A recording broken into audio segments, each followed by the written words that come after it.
Splatoon 3 has been out for 4 months now. That's a third of a year. Yep, time flies.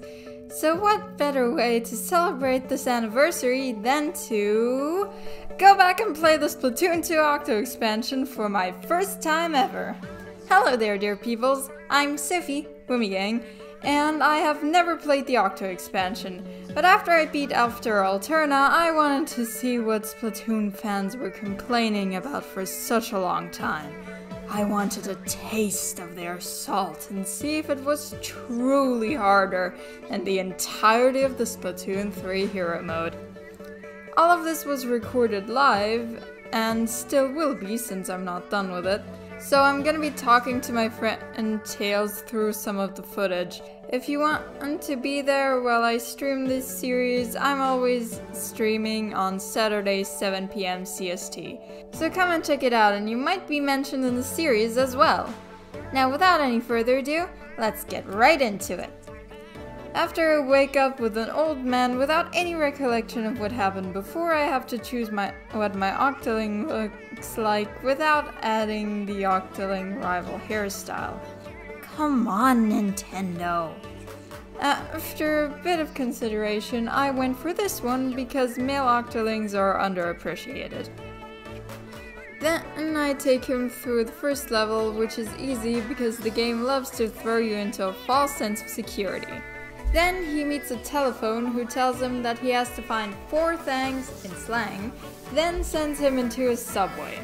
And in said subway, we meet the Devil Incarnate. I mean CQ. After that, I get to play my first level with sanitized Octolings. If you somehow don't know what these are, they are basically zombie Octolings. And after we complete that, we get to meet Pearl and Marina, also known as DJ Hyperfresh and MC Princess. Oh my god, I love their design so much for this campaign. They're so cute! After I played my first actual level, Nice Airbud Bounce With Me Station, I died. And died again. But I made it on the 3rd attempt. Revving up your Inkjet Maverick Station seemed that it was gonna be stressful, and at first the stress got to me. But after the first death, I ended up finishing it easily. I found Baller Status Rollout Station, weird that 2 of those words were memes recently, to be quite difficult with the timing, but I made it after the first few tries. Up next was Signs Point to Yes, What's Up 8-Ball Station, and oh my god, I get why people hate 8-ball levels now. This took 9 minutes.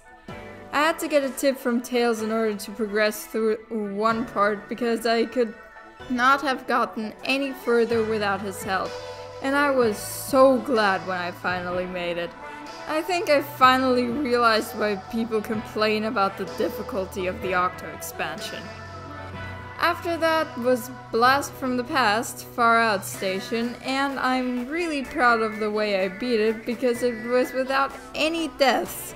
I wanted to show you, but the footage is laggy as hell, so you're just gonna have to believe me.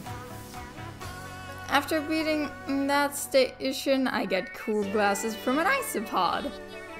I know people love to complain about Better or Not Tell You Now bump an 8-ball station, but I used the sloshing machine and it was really easy for me. Right on Gnarly Rail Station was fairly easy, and after beating After Alterna, Grinded Out Poppin' Fresh Station was the easiest thing I have played in a long time. Just go ahead now, Spin Doctor Station was also really easy.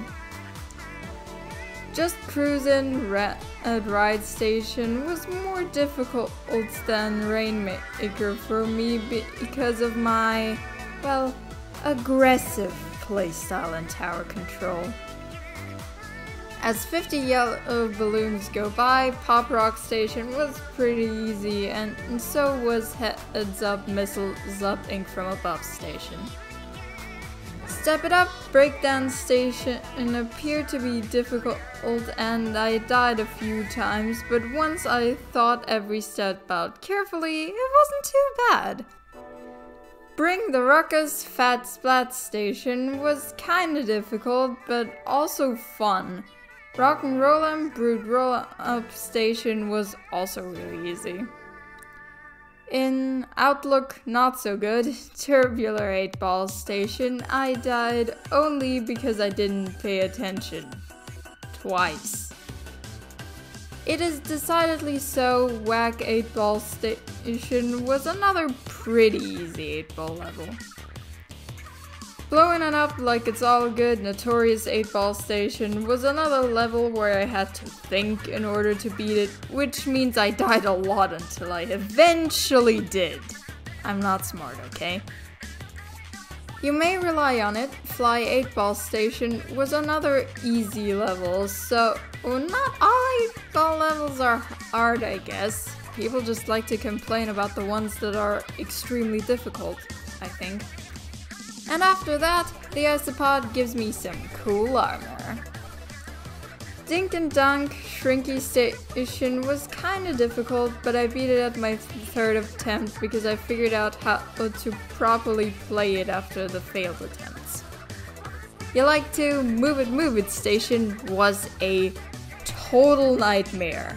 I'm bad at dodging levels, but this one was worse than the one in Splatoon 3 because the ink shots are unpredictable and you can never at any point get hit.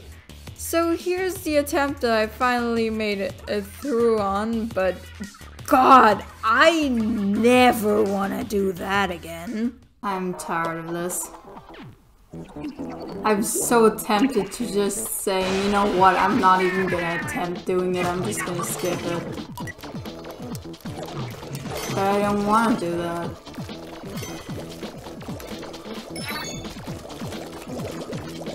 That would cost me a lot. And that a lot is my pride.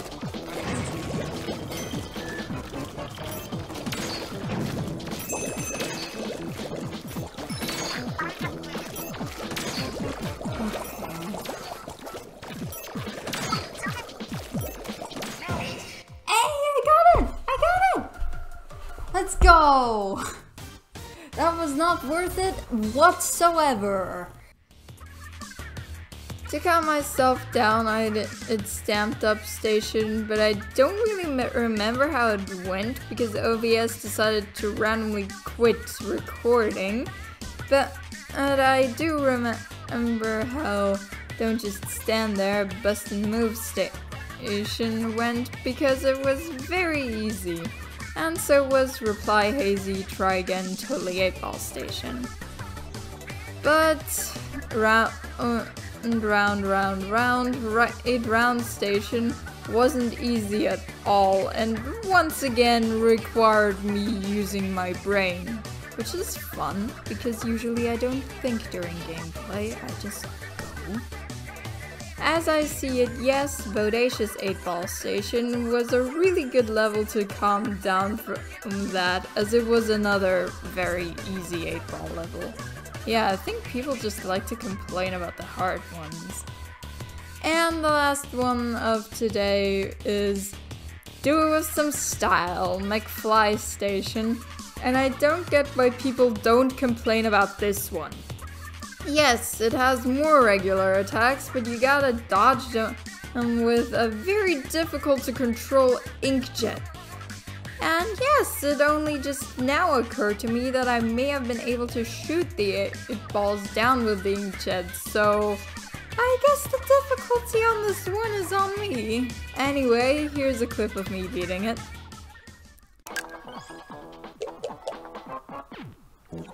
Thank you.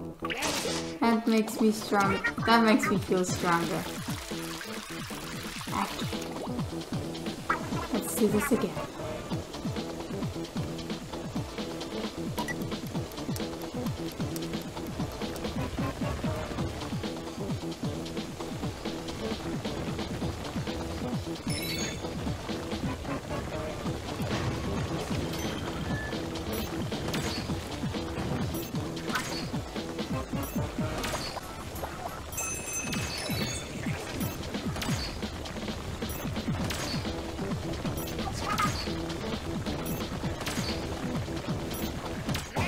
Yes!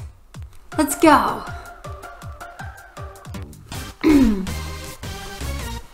That's all I have to show for today.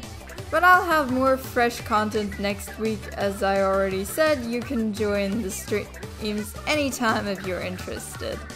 I'm sorry that I didn't show as much footage as the Splatoon 3 Nuzlocke, but what happened is my Wi-Fi was really laggy during the recording, and I would have showed more footage otherwise, but I think it's already obvious in some clips that it is incredibly laggy. So yeah, that's all for now, and thank you so much for watching, and until next time, stay fresh!